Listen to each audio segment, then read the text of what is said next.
by someone and has affected you in your way of thinking. As a student, I read thousands of passages every day. They refer to feelings like happiness, nostalgia, love, but most importantly, fear. None of them had ever inspired me enough. One day, I decided to read a book. It was Divergent by the author Evelina Sterioti. One quote in particular kept me thinking, fear doesn't set you down, it wakes you up. I was contemplating that phrase for weeks and I was wondering, why does this have to be so true? Why should fear hold us back from doing things and emerges? We all get afraid in situations like sitting for an exam or attending a job interview. We are afraid of failure and not being good enough. Fear is like a monster that holds us back. It clouds our judgment and hinders our progress and development as individuals.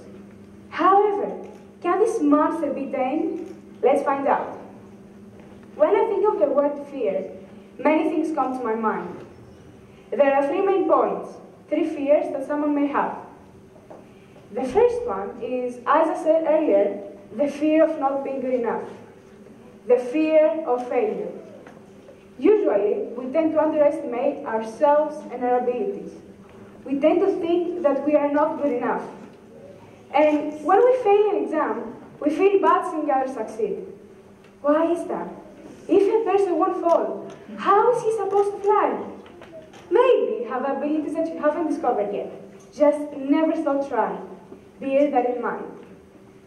The second fear is not being accepted by your loved ones.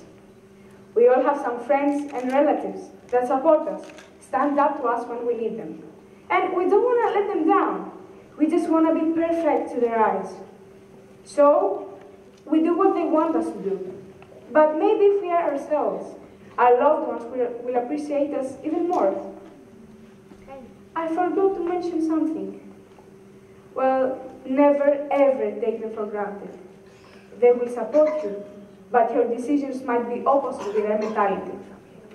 The third fear, and I guess the most common one, is the fear of not being socially acceptable.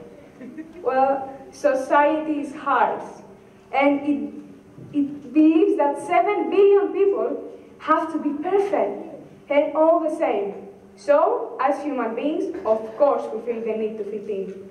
So, what do? We are like everybody else. But we all have some unique and special characteristics.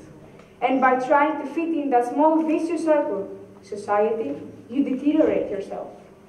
Let others follow themselves. You are unique and special. Now, there is a question that someone might be pondering. Can someone be intrepid, dauntless? I guess the answer is clear.